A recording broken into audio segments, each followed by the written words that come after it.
할렐루야.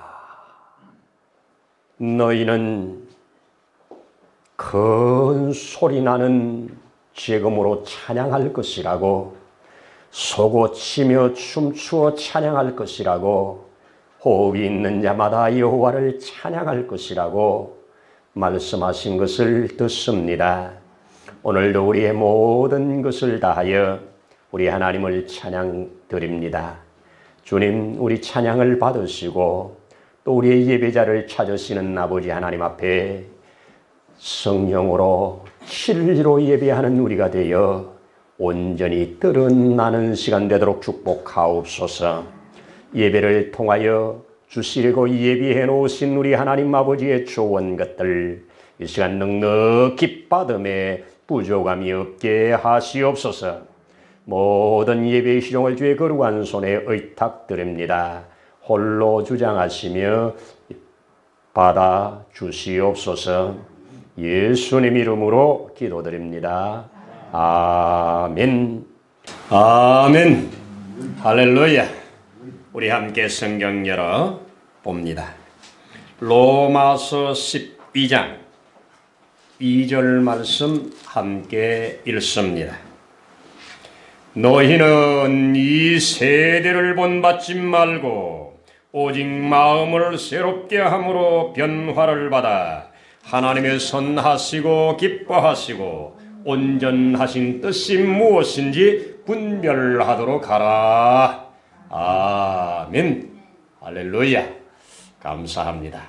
우리 오늘 홍병포 목사님 말씀 전하기 전에 우리 사모님과 함께 특송을 올리고 또 말씀 듣도록 하겠습니다.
감사합니다. 아멘입니다.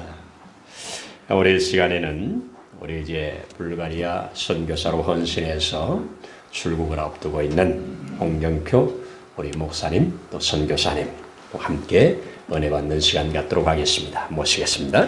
네. 잠깐 기도하겠습니다. 사랑과 은혜가 풍성하신 아버지 하나님 감사합니다. 하나님께서 이 예언교회를 이 땅에 세우시고 또 저희들 인도하시고 또 이곳에서 양육받고 또 목사가 되어서 선교사로 파송되기까지 하나님의 그 놀라운 계획을 감사합니다. 이곳에서 제가 떠듬떠듬하고 언변도 적고 혀도 짧은 그런 상황이지만 하나님께서 제 말의 음파에 성령 하나님께서 올라타 주시고 저들의 마음속에 들어가셔서 놀라운 은혜로 확장시켜 주시고 커다란 사랑으로 품어 주시고 이 시간 커다란 은혜 받고 기쁨이 되는 귀한 예배가 되도록 하나님 주장하여 주시옵소서. 마른 막대기같이 형편없고 볼품없지만 주의 도구가 되어서 쓰임 받길 원합니다. 하나님이 마음껏 사용하여 주시옵소서. 감사합니다. 예수님 이름으로 기도합니다. 아멘. 감사합니다. 예언교회에 오면은 영육간에 항상 제 고향입니다. 고향이고 정원이가 태어나기 전부터 여기 다녔으니까 정원이가 뱃속에 있을 때 태어나서 그 녀석이 지금 중학교 교사로 벌써 2년 차입니다. 참 어마어마한 세월이 흘러갔습니다. 25년? 아마 그 더 됐죠. 10년이면 강산이 변하는데 2번 변하고 벌써 반이나. 근데 그렇게 강산은 변하는데 여기 권사님들, 목사님들은 그대로입니다. 얼굴이 그대로고 세월이 비껴간 것 같습니다. 목사님 보세요. 그대로지 않습니까? 참 얼굴에서 이렇게 광이 나는 것 같습니다. 그 속에 하나님의 빛이 있으니까 얼굴에도 광이 나는 것 같습니다. 저희가 관사에 처음 왔을 때 저희 박봉현 권사님하고 이성숙 사모님하고 이렇게 저희 집에 와서 이제 이 예언교회 다니라고 인도를 했습니다. 그때가 엊그제 같은데 참 그 관사에 들어가게 된 이유가 저희가 이제 서울에 살았어요. 서울에 살았는데 전세를 살고 있었는데 집주인이 부도를 내고 도망갔어요. 그래가지고 경매가 들어와가지고 쫓겨난 거예요. 그래서 갈 데가 없어서 관사에 들어왔는데 이게 지나고 보면 하나님의 놀라운 섭리고 또 목사님 만나게 하시고 또 이렇게 하나님의 그 놀라운 계획 안에 있었던 것 같아요. 관사를 이렇게 돌이켜 보면은 참 좋았어요.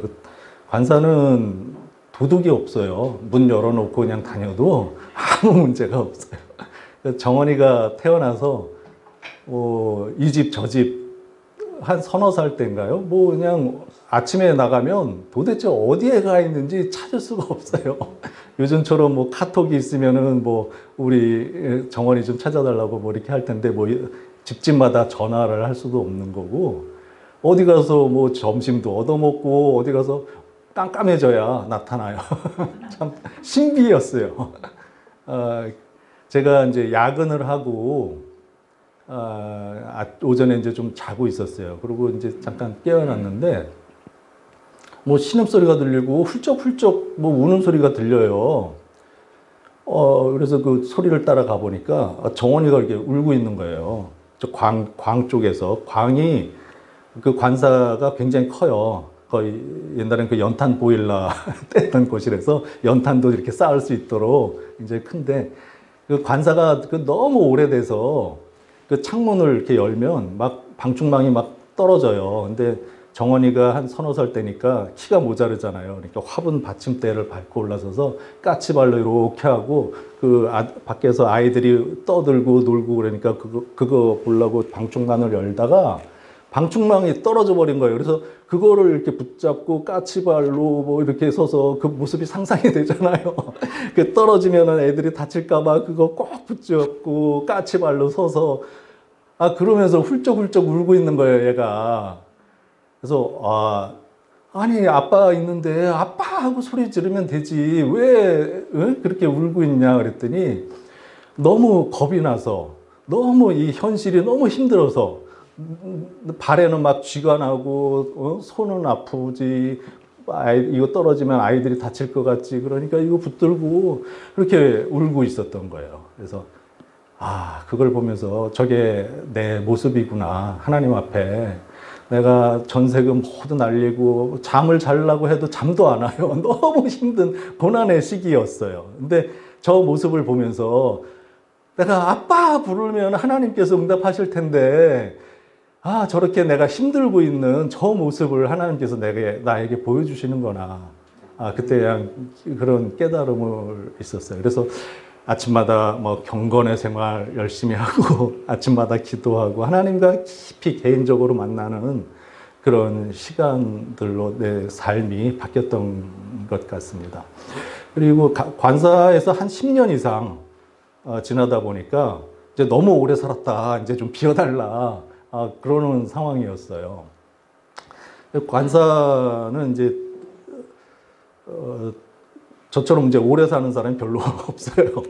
근데 그 당시에 이제 아파트 중도금도 내는 상황이었고, 그 당시 뭐 돈의 여유가 별로 없기 때문에 전세 자금도 모두 뜯겼고, 그 때문에 그 중도금 내는 것도 상당히 벅찬 상황인데 어디 집을 얻어서 나가는 것은 거의 뭐 불가능한 상황이었어요. 근데 이제 빨리 나가라고 뭐 빨간 줄 이렇게 쳐 있는 그 계고장 같은 거 그런 것을 자꾸 이제 보내는 거예요. 그리고 인사 조치해서 뭐 지방으로 발령을 내겠다 뭐 막 협박도 막 하고요. 이제 그런 것들이 자꾸 오니까 우리 황사모가 그거 보더니 뭐 이제 겁나는 거죠. 서울에서도 쫓겨났는데 여기서도 또 막 길바닥에 쫓겨날 생각을 하니까 막 겁이 나요. 그래서 저한테 이제 맨날 바가지를 긁는 거예요. 아니, 맨날 하나님한테 기도만 하면 되냐. 부동산에 좀 가서 좀 저렴하고 괜찮은 집이 있는지 좀 알아보기도 하고 좀 그래야지. 뭐 하나님이 뭐 어떻게 해주냐고 좀 막 따지는 거예요. 그래서 하나님이 해주실 거다. 해주실 거다. 그런데 어느 날 갑자기 뭐 계속 그것도 한두 번이죠. 계속 바가지를 긁고 막 그렇게 하니까 저도 모르게 그냥 외쳤어요. 걱정하지 마라! 하나님께서 해결해 주실 거다! 그러면 이제 아멘하고 그냥 그런가 보다 해야지.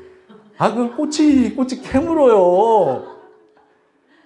제가 그래가지고 관사 말고 생각나는 게 공무원 연금, 공무원 임대 아파트가 있어요. 그래서 그게 갑자기 생각이 나서 하나님께서 우리 공무원 아파트로 인도해 주실 거다. 걱정하지 마라.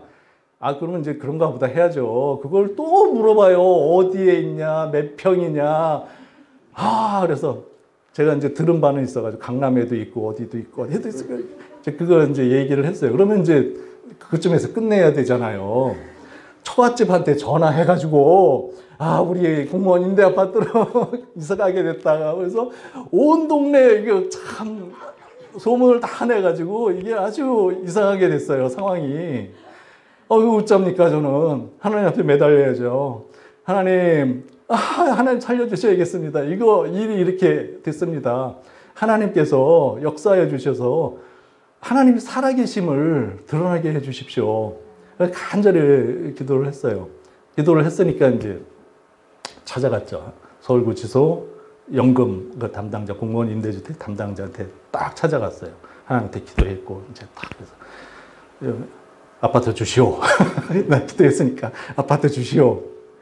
또 없지요. 아파트가 어딨어요. 세 채가 우리 서울구치소에 배당됐는데, 그 사람들 나가려면 아직 멀었고, 또 그 뒤에 줄을 쭉 서 있어가지고, 내가 그 맨 뒤에 줄을 서야 되는데, 몇 년을 기다려야 될지 모른다는 거예요. 이상하다. 나 하나님한테 기도했는데 왜 안 되지? 근데 제일 중요한 것은 하나님한테 기도하고 나아갈 때 분명히 걸림돌이 있고 장벽이 있고 있어요. 그걸 넘어서야 됩니다. 넘어서야 돼요. 그래서 생각해 보니까 저 담당이 무슨 힘이 있느냐. 담당이 뭐 그래서 이제 연금관리공단에 전화를 했어요. 공무원 임대주택 담당자가 누군지 이제 좀 바꿔달라 해서 전화를 했어요. 했더니 하나님께서 예비해 주셨습니다. 하나님께서 그 마음에 그 공무원연금관리공단 이사장이 서울구치소에 구속된 적이 있었어요. 근데 그 사실 별로 알고 있는 사람 직원들이 별로 없는데 그 직원이 그 사실을 알고 있고 그 당시에 서울구치소 직원들이 너무 잘해 주셔서 그 이사장님이 잘 거기서 생활하고 나왔다고 나한테 고맙다고 그러는 거예요. 내가 뭐 아무것도 해준 것도 없는데 하나님이 이렇게 예비해 주셨어요. 그리고 아파트를 공무원 임대주택 아파트를 한 채만 준 게 아니라 두 채를 줬어요, 저한테.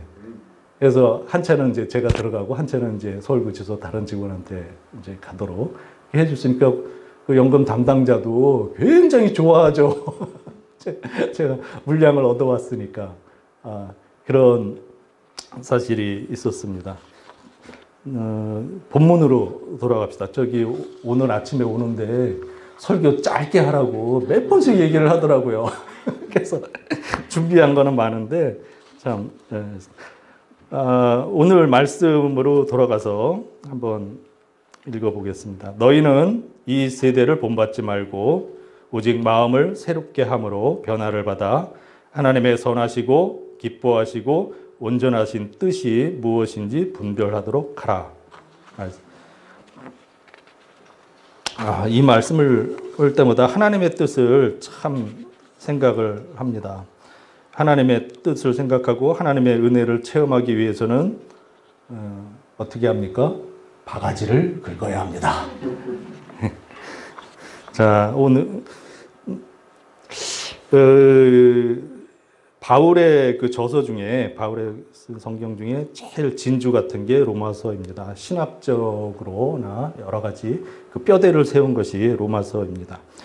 그때 바울에 대해서 또 생각나는 것은 제가 학생일 때 그렇게 교회는 자주 안 갔는데 어느 날 갔더니 목사님께서 바울이 이제 사울이었었는데 바울로 개명을 했대요. 그 이유가 회개하고 사울이라는 뜻은 큰 자라는 뜻이고 바울은 작은 자라는 뜻인데 이제 그 회개하고 겸손해져서 이렇게 이름을 바꿨다 이렇게 말씀을 했더라고요. 그래서 그 당시에는 참 은혜가 됐습니다. 은혜 받으면 저렇게. 근데 신학을 연구하고 헬라어 공부하고 히브리어 공부하다 보니까 이게 이제 가짜 유수였다는 것을 알게 됐습니다. 사울은 히브리식 이름입니다. 히브리식 이름이고 바울은 로마식 이름입니다. 그래서 개명한 게 아니라 유대인들은 그냥 사울이라고 불렀고요. 로마에서는 그냥 바울이라고 불렀던 겁니다. 그리고 바울은 이제 작은 자라는 뜻이 맞는데 사울은 뭐 큰 자라는 뜻이 아니라 뭐 구하다, 요청하다 뭐 이런 뜻인데 아마도 이스라엘 첫째 왕이 사울 왕이었기 때문에 그 사울이라는 이름이 아마 크게 느껴져서 그렇지 않았을까 그렇게 생각을 해봅니다. 이 당시에 이 말씀을 드리기 전에 이 당시에 이제 로마의 상황은 어땠을까 한번 볼게요. 사도행전 18장 2절 한번 찾아볼까요? 사도행전 18장 2절.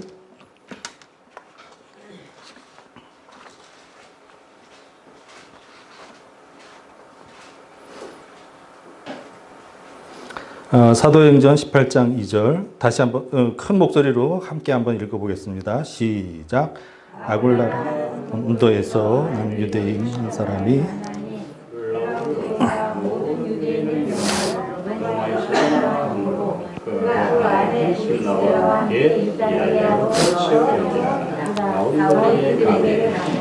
네, 우리 낯익은 이름 많이 나오죠. 브리스길라와 아굴라 나오고요. 또 글라우디오라는 이름이 나오는데 이 글라우디오는 황제입니다. 그 당시에 황제인데 주후 49년에 이 사람이 로마에 있는 모든 유대인을 추방했어요. 밖으로 다 몰아냈어요. 그래서 여기에 나오는 아굴라 브리스길라 이 사람들도 유대인이면서 크리스찬이었어요. 그래서 이 사람들은 아마 그때 추방되었던 걸로 알고 있어요. 그래서 주후 49년 그때 로마의 상황은 이방인 크리스찬이 있었고 유대인 크리스찬이 있었는데 유대인들이 전부 추방됐으니까 교회의 이제 분위기가 확 바뀌었죠. 유대인들은 없으니까 이제 이방인들이 교회의 주축이 되고 교회 시스템도 바뀌고 조직도 바뀌고 뭐 신학적인 그런 맥락도 전부 다 좀 변화가 있었어요. 그리고 이제 또 시간이 흘러서 주후 54년에 이 황제가 죽었어요. 그리고 유대인 크리스찬들이 다시 돌아와 보니까 뭐 이제 자기들이 주도권을 가지고 이끌어갔던 이 교회들이 너무너무 바뀐 거예요. 이방인들이 다 이제 주축이 돼가지고 다 그랬어요. 그러니까 엄청난 이제 혼란이 있었겠죠. 이러한 상황에서 이제 이 로마서를 쓰게 그러한 상황이었었고요. 그리고 이제 로마서를 기록할 당시 바울의 상황이 어땠는가 한번 볼게요. 로마서 15장 9절 한번 보겠습니다. 로마서 15장 9절. 또 읽어보겠습니다. 시작. 표적과 기사의 능력으로 성령의 능력으로 이루어졌으며 그리하여 내가 예루살렘으로부터 두루 행하여 일루리곤까지 그리스도의 복음을 편만하게 전하였노라. 그래서 일루리곤은 지금의 알바니아 정도 될 겁니다. 알바니아. 예. 그리고 로마서 15장 23절. 이건 제가 그냥 읽겠습니다. 이제는 이 지방에 일할 곳도 없고 또 여러 해 전부터 언제든지 서바나로 갈 때 너희에게 가기를 바라고 있었으니. 로마서 15장 23절. 여기서 나오는 서바나는 스페인을 이야기합니다. 지금 바울의 상황을 보면 뭐 거의 다 전했다는 거예요. 동방행 쪽에는 이제 그 일루리곤이면 저 알바니아 그쪽에는 이제 바다죠. 그래서 거의 뭐 땅끝까지 거의 다 이제 복음을 전했다는 거예요. 그래서 이제 서바나로 가기 위해서 이제 서방 쪽으로 복음을 전하기 위해서 준비하고 있는 이러한 전환점에 있습니다. 그래서 그리고 지금 로마서 15장 14절에서 29절을 좀 살펴보면은 그 고린도하고 그 마케도니아 그리고 아가야 지방에서 헌금을 이렇게 구제 헌금을 걷어서 그것을 예루살렘 교회에 이제 전달하려는 그러한 상황도 좀 나와 있고요. 고린도 교회는 2개 무역항을 가지고 있습니다. 근데 돈이 많아요. 고린도 교회는. 그래서 근데 고린도 교회가 또 부하고 그 타락하고 방탕한 것은 아마 같이 가는 것 같아요. 그래서 여러 가지 그 문제 때문에 이 고린도 교회 문제 때문에 바울이 에베소에서 한 2, 3년 허비를 좀 했죠. 그래서 이제 모든 것이 다 정리가 되었고 이제 헌금 전달하고 이제 서방으로 갈 그런 마음을 가졌을 때 이 로마서에 기록될 당시의 상황이 로마의 상황이 그랬었고 바울의 상황이 그랬었습니다. 본문으로 돌아갑니다. 본문으로 돌아가서 너희는 이 세대를 본받지 말라 그럽니다. 이 세대를 본받지 말라. 새 번역에 보면 이 시대의 풍조를 본받지 말라 그렇게 얘기합니다. NIV 성경에는 이 세상의 그런 패턴을 본받지 말라. 패턴. 그러니까 이러면 이렇게 되고 이렇게 되면 우리는 이렇게 해야 돼. 뭐 이런 세상의 패턴을 본받지 말라고 이렇게 얘기를 합니다. 남들도 다 그렇게 하니까 우리 크리스찬도 그렇게 해야 된다. 이거는 아니라는 겁니다. 근데 사실 다 예스라고 얘기를 하는데 나 혼자 NO! 이렇게 얘기하는 게 엄청 어렵습니다. 굉장한 용기가 필요합니다. 다수결의 원리는 참 좋은 거지만 성경, 그 진리가 우리에게 우선입니다. 사사기 말씀을 한번 보겠습니다. 사사기 17장 2절입니다. 이거는 한번 읽어보겠습니다. 사사기 17장 2절.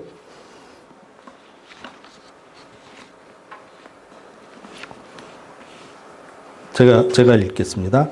그의 어머니에게 이르되 어머니께서 은 1,100을 잃어버리셨으므로 저주하시고 내 귀에도 말씀하셨더니 보소서 그 은이 내게 있나이다. 내가 그것을 가졌나이다 하니 그의 어머니가 이르되 내 아들이 여호와께 복을 받기를 원하노라 하니라. 저는 사사기를 읽을 때마다 기분이 안 좋아요. 너무 어둡고 읽기 너무 힘들어요. 가치관이 너무 틀린 거잖아요. 내 아들은 괜찮고 다른 사람은 막 저주하고 지금 세태가 이렇게 이중적인 가치관이 너무 많은 것 같아요. 전철에서 보면 애들이 막 뛰어다니고 그 좌석 위에 막 신발로 막 올라가서 막 뛰고 막 그런데도 엄마는 당연한 거예요. 누가 뭐라 그러면은 막 화를 내고 싸우려고 그래요. 이중적인 가치관을 가지고 있어요. 지금 시대하고 별 차이 없는 것 같아요. 훔쳐간 사람한테는 미가의 어머니는 막 욕을 하는데 내가 가져갔다고 그러니까 막 축복을 해요. 얘야 주님께서 너에게 복 주시기를 바란다. 이렇게 태도가 돌변해요. 우리는 이 가치관이 굉장히 중요합니다.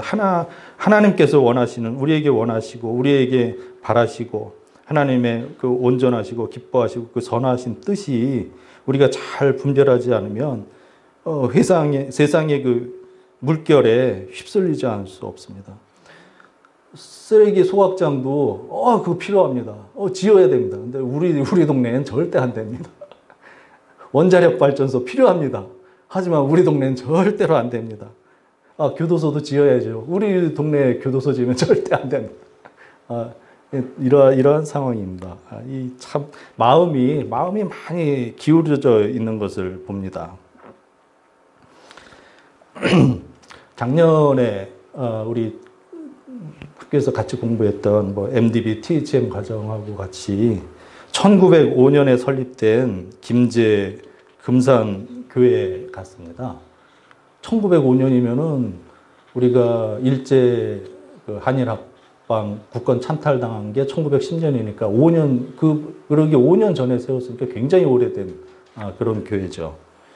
경술국지가 1910년이니까 그런 일본이 통치하기 전에 세워진 교회인데 그 교회 예배당 안에 전시물 중에 그 당회록이 거기 이렇게 딱 전시되어 있어요. 근데 굉장히 인상적이었어요.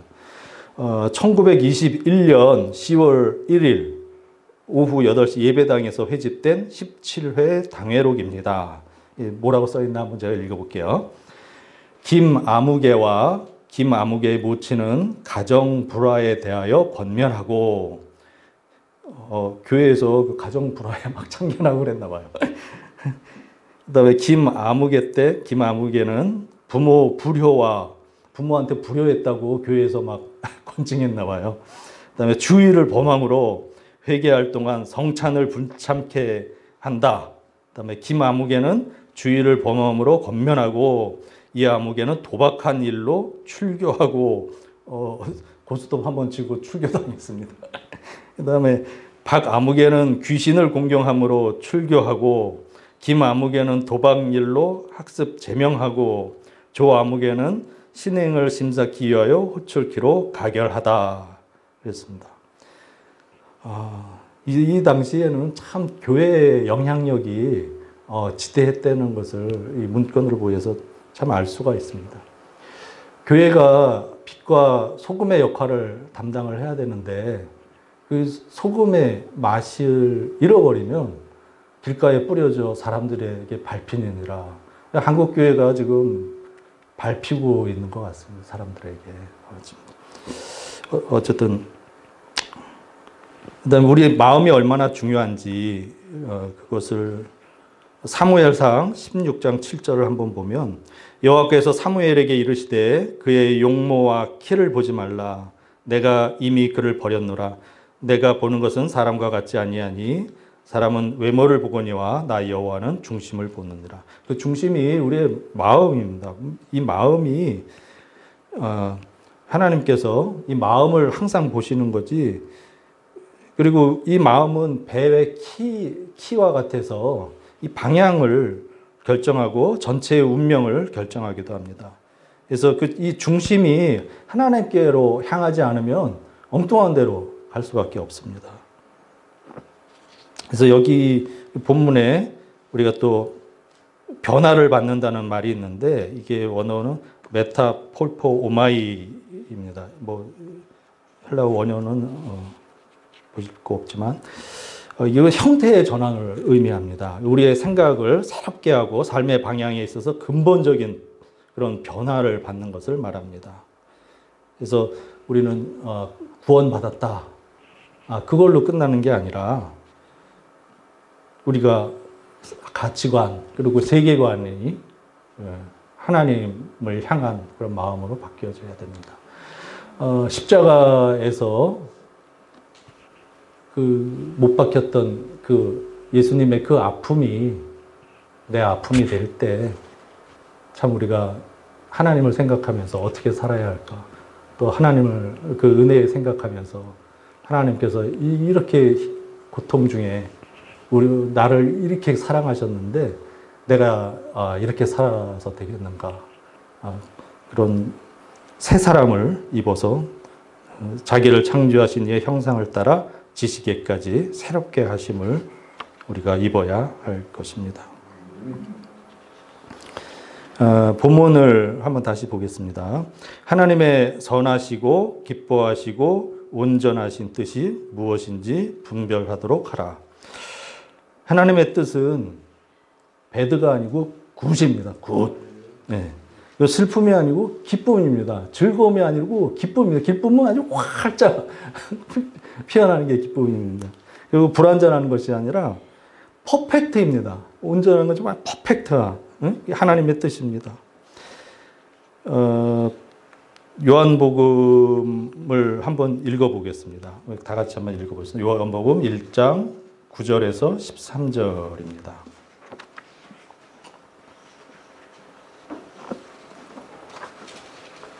요한복음 1장 9절에서 13절입니다. 다 같이 한번 읽겠습니다. 시작. 참빛 곧 세상에 와서 각 사람에게 비추는 빛이 있으니 그가 세상에 계셨으며 세상은 그로 말미암아 지은 되었으되 세상이 그를 알지 못하였고 자기 땅에 자기 백성이 영접하지 아니하였으나 영접하는 자 곧 그 이름을 믿는 자에게는 하나님의 자녀가 되는 권세를 주셨으니 이는 교통이나 육정이나 사람의 뜻을 원하지 아니하고 오직 하나님께로부터 난 자를 인정하라. 아멘. 굿이고 기쁨이고 완벽한 퍼펙트입니다. 하나님의 선하시고 기뻐하시고 온전하신 뜻은 한마디로 예수 잘 믿는 겁니다. 사람의 뜻은 혈통이고 육적이고 하나님의 뜻과 반대되는 겁니다. 근데 세상에는 두 가지 부류가 항상 있습니다. 세상은 창조주 하나님을 알아보지 못합니다. 어두움에 갇혀서 예수님을 영접할 수 없습니다. 그러나 우리 하나님께로 난 우리들은 마치 그 양들이 목자의 음성을 알 수 있듯이 주님을 알아보고 영접할 수 있습니다. 우리는 하나님께 얼마나 감사한지 모릅니다. 하나님의 그 전적인 주권을 인정하지 않을 수 없습니다. 그래서 우리는 예수 믿으면 하나님의 뜻대로 살아가야 합니다. 근데 하나님의 뜻을 분별하는 것이 쉬울까요? 어려울까요? 쉽지 않습니다. 우리는 하루 시작하면서 아침에 기도하죠. 아침에 나갈 때마다 불행한 일들이 생기지 않게 또 식구들 위해서 기도하고 내가 아는 사람 위해서 기도하고 또 몇몇 위해서 기도를 합니다. 자동차가 고장이 나지 않게 해주세요. 사고 나지 않게 해주세요. 또 어떤 사람이 병들지 않게 해주세요. 또 어쨌든 불행한 일이 생기지 않도록 그렇게 늘 바라고 기도를 합니다. 하지만 이런 일들은 일어납니다. 왜 그럴까요? 우리는 그것이 하나님 손에 안에 일어나고 있다는 것을 나중에 알게 됩니다. 그 당시는 너무 괴로워요. 너무 힘들어요. 즉 크리스찬들이 일반적으로 경험하는 것은 그것이 하나님의 선하시고 기뻐하시고 온전한 그 뜻, 그 안에서 일어난다는 사실이에요. 그 불행한 일들이. 저도 전세금을 다 날렸을 때, 뭐 눈앞이 깜깜했죠. 잠을 자려고 해도 잠도 안 오죠.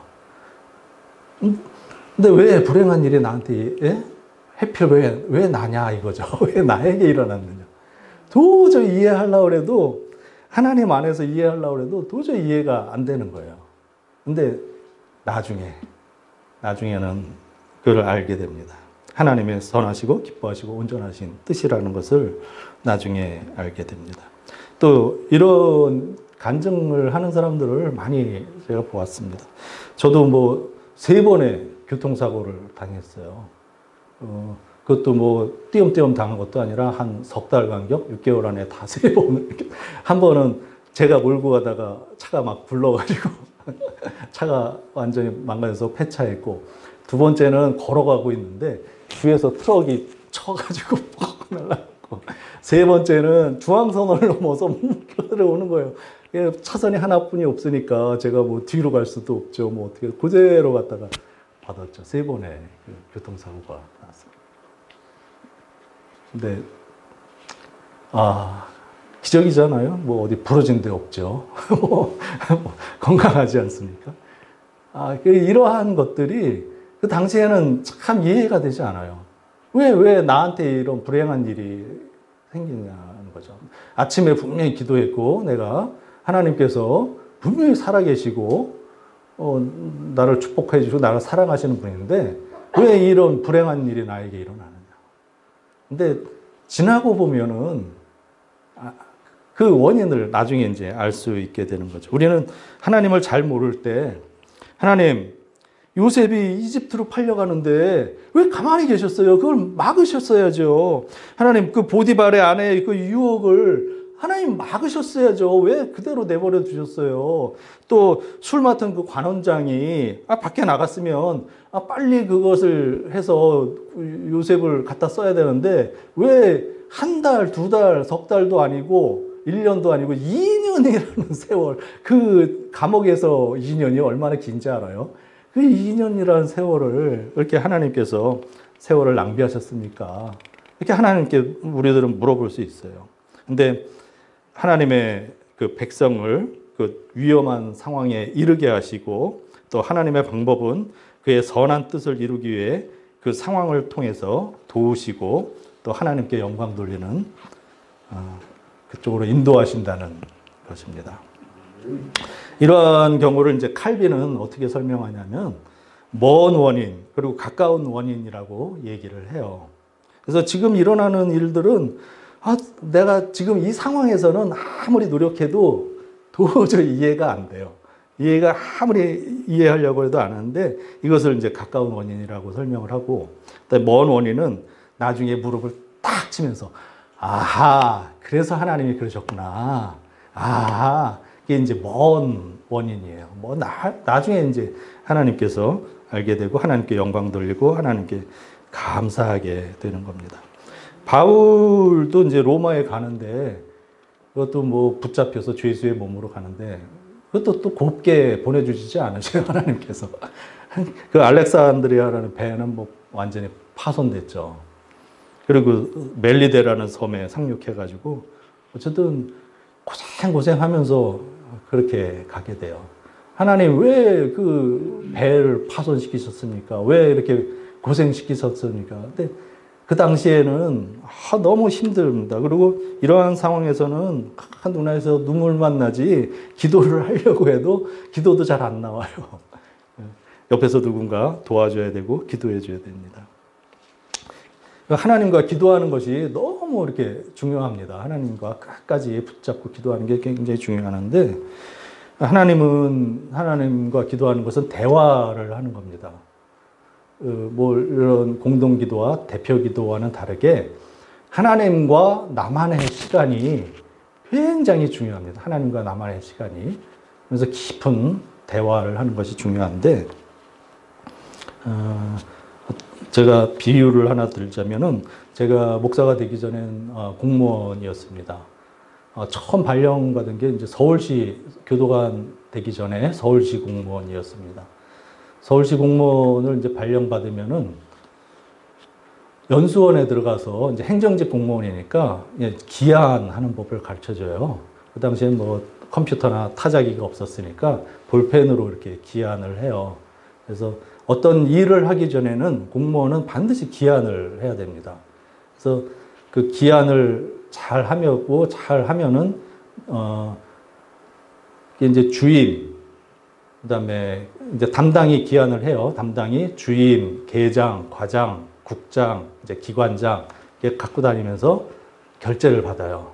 그러면 이제 내가 이제 기한한 것을 주임이 요거는 뺐으면 좋겠다. 요거는 집어넣었으면 좋겠다. 요건 요렇게 고쳤으면 좋겠다. 서로 상의해 가면서 또 이렇게 만들어요. 그럼 또 계장님한테 가서 또 이렇게 상의하면서 또 이렇게 만들고, 과장님한테 가서 또 이렇게 바꾸면 좋겠다. 우리의 정책 방향이 이거니까 이쪽 방향에 맞춰서 좀 바꿔봐라. 그러면 또 바꾸고, 이렇게 하면서 최종 기관장이 결제를 딱 해요. 그러면 이제 이 기한이 완성이 된 겁니다. 그러면 이제 이 기한지를 가지고 그 관인을 담당하는 공무원이 있어요. 그 당시에. 그럼 이제 그 공무원한테 가서 이 최종 기관장의 결제난 것을 보여주면 그 관인을 꽝 찍어줍니다. 그러면 이 기한지가 이 시행문으로, 이 성환문으로, 시행문으로 바뀌는 순간에, 도장이 꽝 찍는 순간에 엄청난 위력이 나타납니다. 핵미사일이 날아갈 수 있고요. 바다가 육지가 될 수 있고요. 그 어마어마한 그 공권력이 그 도장을 찍으면서 발생합니다. 근데 우리가 기도하는 것도 사실 마찬가지입니다. 골방에 앉아서 그 기한을 하는 것과 마찬가지입니다. 하나님, 우리는 기도할 때 우리 말만 하잖아요. 근데 하나님 음성을 좀 들어야 돼요. 물론 하나님께서 또박또박한 말로 우리에게 얘기하는 건 아니지만 마음속에 울림이 있어요. 이쪽으로 생각하면은 굉장한 평안을 하나님께서 주셔요. 그러면 그게 하나님의 뜻이구나. 또 성경 말씀이 막 떠오르게 하세요. 그러면 그게 하나님의 음성이구나 이렇게 생각하면 돼요. 근데 그러면서 그 기한을 하듯이 하나님과 함께 그 기도문을 작성하는 것이 기한을 작성하는 거하고 비슷하다고 생각을 해요. 그리고 최종적으로 나중에 이제 그 기한문에 기관장 관인이 꽝 찍어야 되는데 내 홍경표 사인이 딱 찍혔으면 세상에 웃음거리가 되고 말 겁니다. 그래서 마지막에 우리는 예수 그리스도의 이름으로 기도합니다. 내 이름으로 기도하는 게 아니라 예수 그리스도의 이름으로 기관장 도장 꽝 찍듯이 예수님 이름을 도장을 꽝 찍는 겁니다. 기도할 때. 그러면 그 기한지가 그 시행문이 핵폭탄을 터뜨리는 능력이 있듯이 육지가 바다가 되는 능력이 있듯이 예수님의 이름으로 기도할 때 어마어마한 엄청난 능력이 나타납니다. 핵보다 강하고 요한복음 14장 14절에 내 이름으로 무엇이든지 내게 구하면 내가 행하리라. 반드시 이렇게 써 있습니다. 성경에 써 있습니다.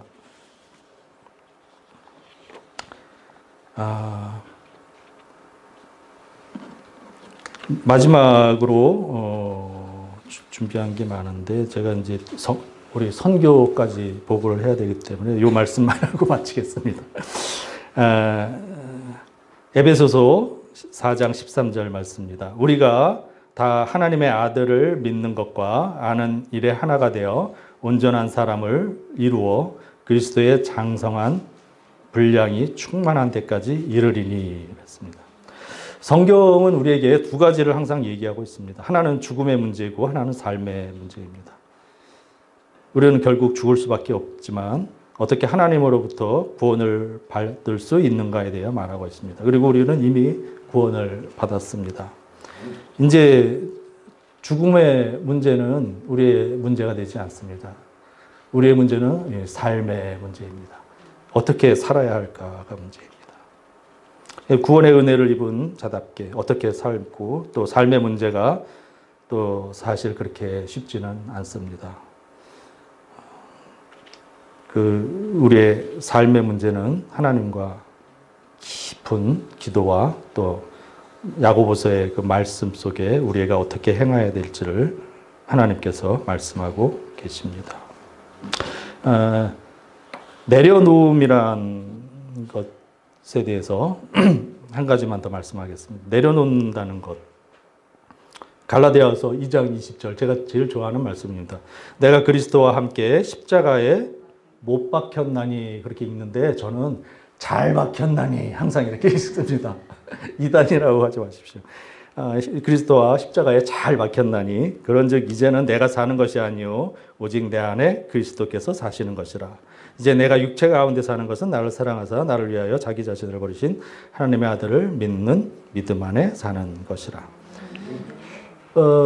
자동차를 이제 운전하고 가는데 성령 하나님께서 이제 운전을 하세요. 저는 이제 그 옆에 앉아 있고요.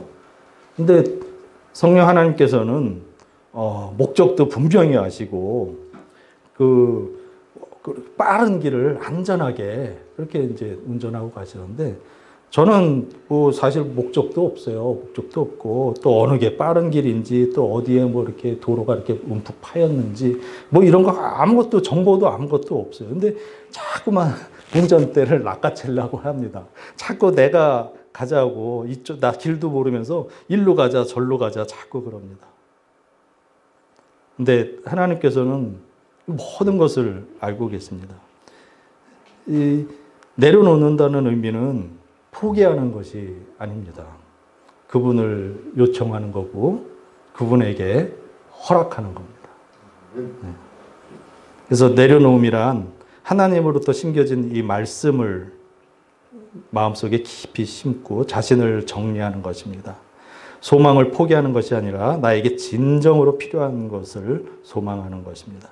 소망을 버리는 것이 아니라 절망하는 시간의 그 필요를 인식해야 됩니다. 그리고 그분을 신뢰하는 것입니다.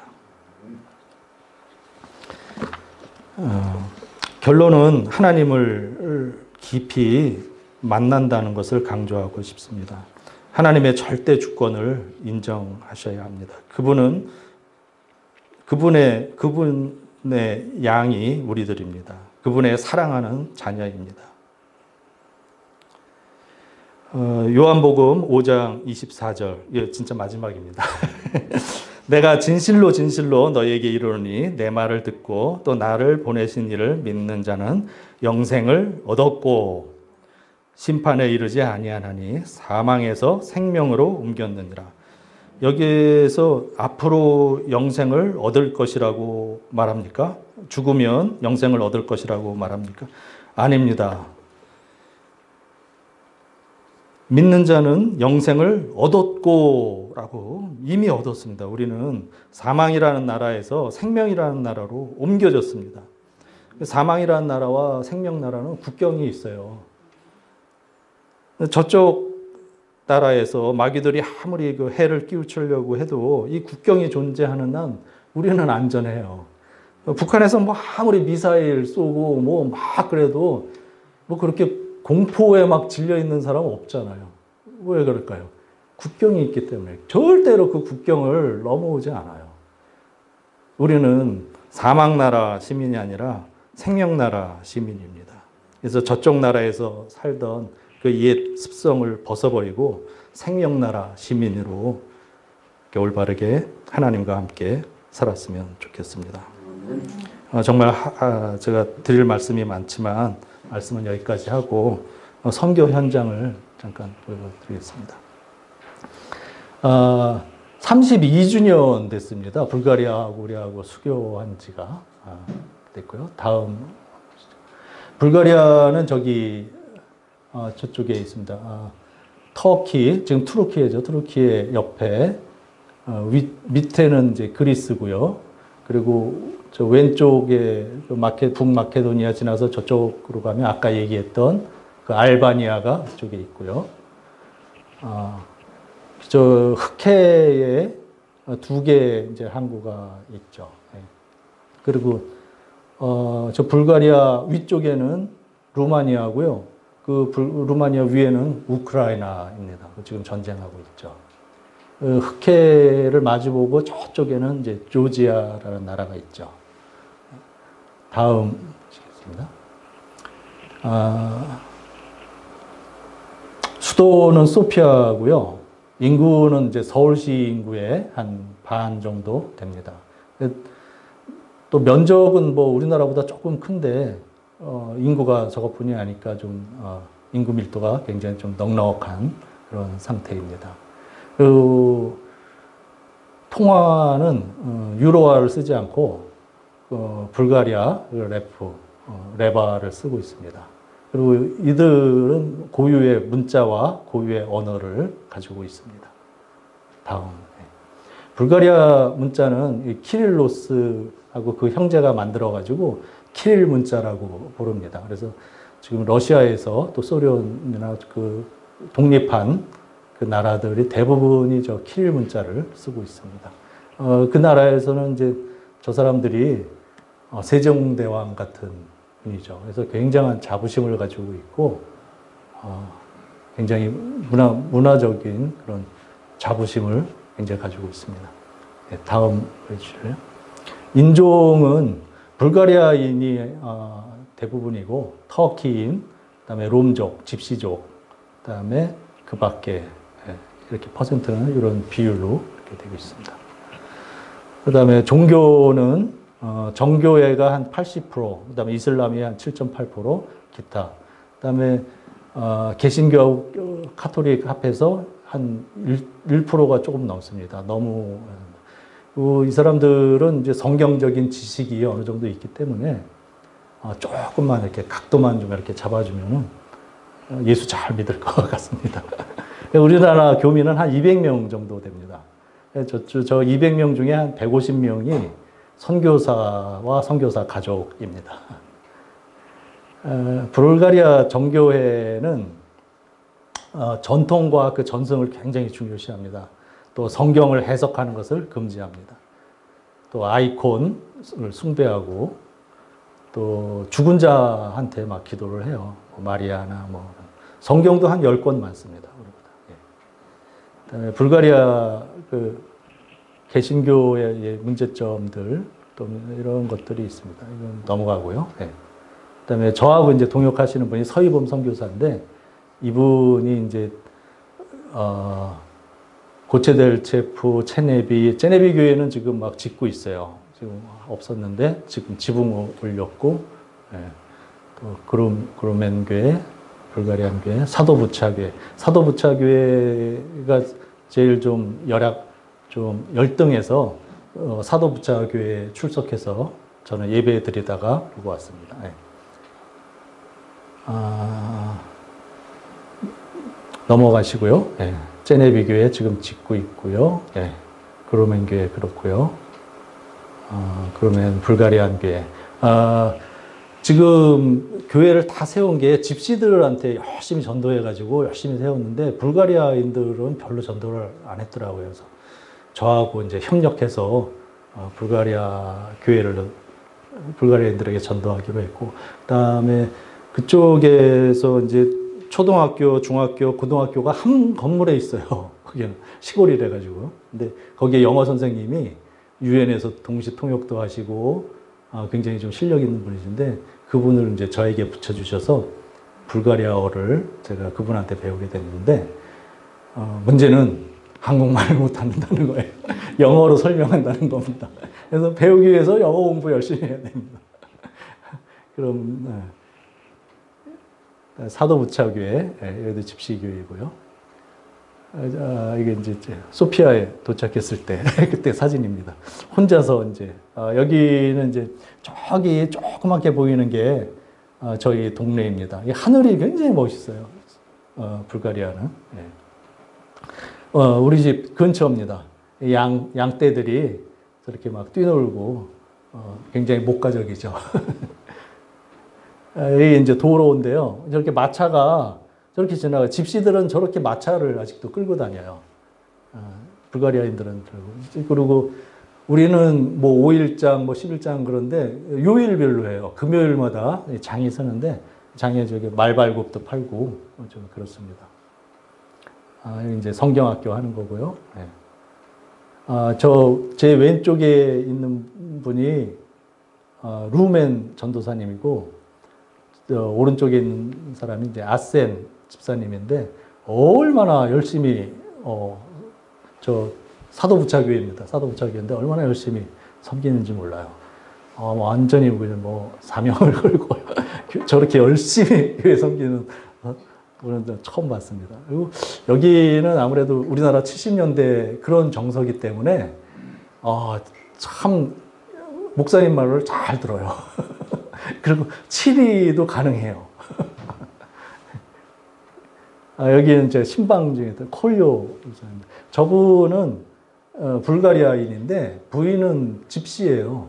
그래서 원래 이 집시는 이제 유대인이 사마리아인 대하듯이 절대 같이 앉아서 예배도 안 드리는데 두 분이 이제 결혼을 했어요. 그래서 잘 살고 있어요. 여기 이제 장터인데요. 5일장 거기 나가가지고 저 사람 터키 사람인데 제가 떠듬떠듬 복음 전했는데 알아듣는지 못 알아듣는지 도대체 모르겠는데 어쨌든 전했는데 아주 반갑게 저렇게 막 사진도 찍고 그랬습니다. 저분이 이제 서희범 선교사님이십니다. 저기 붙이는 게 저쪽이 이제 가게예요. 구멍가게 같은 데인데 저기서 이제 커피도 팔고 뭐 이렇게 그래서 저 자판기는 아니고 주인이 뭐 이렇게 타주기도 해요. 뭐 에스프레소 같은 거 저 사람들은 즐겨 먹는데 저는 저기에 이제 테이블도 있고 이렇게 지붕도 이렇게 천막으로 이렇게 쳐져 있어서 테이블을 이렇게 쭉 있어. 야외 카페로 생각하면 되죠. 시골에 있는. 그래서 저기에 앉아서 이제 지나가는 사람들한테 이런 얘기 저런 얘기 듣고 또 커피도 사주고 저는 이제 전도 현장입니다. 전도 현장. 사람 사귀는 그런 곳이. 저기는 보일러가 화목이에요. 그래서 한 3시쯤 되면 추워서 막 일어나요. 장작을 넣어야 보일러가 돌아가기 때문에 저 장작을 막 패야 됩니다. 서울 뺀질이가 저 장작 패느라고 아주 힘들었습니다. 제가 사는 곳인데 저쪽에 산에 눈이 보여요. 제 창문으로, 저희 집 창문으로 이렇게 보면 저희 산에 눈이 보여요.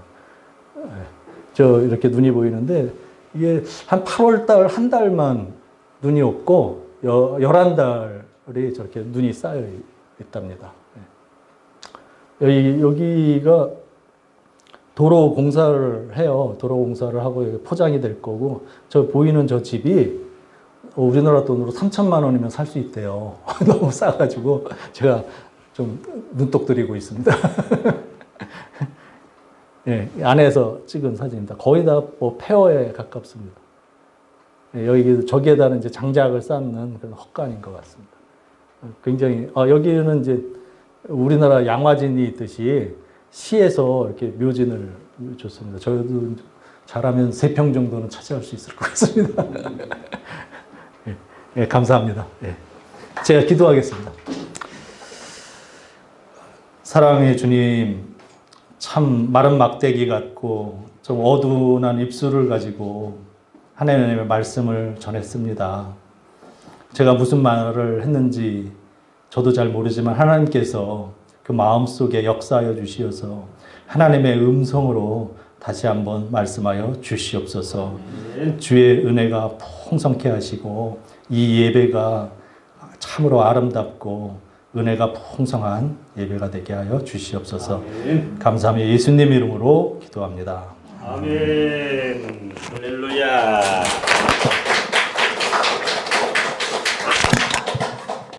이제는 우리를 영원한 저주에서 속량해 내시려고 자신의 생명을 내어놓으셨던 우리 주 예수님의 거신 은혜와 그 하나님 아버지의 무한하신 사랑하심과 보혜사 성령님의 도우시는 놀라운 손길의 역사가 우리의 주어지는 모든 범사에 합력하여 선을 이루어 가실 주님을 기대하며 그 뜻 앞에 아멘 되는 삶을 살기를 소원하는 사랑하는 모든 심령 위에 세우신 몸된 교회 위에 이 나라 위에 이 민족 위에 이 시간 있는 곳에서 예배하는 모든 심령 위에 이제로부터 영원토록 함께 하시기를 간절히 축원하옵나이다.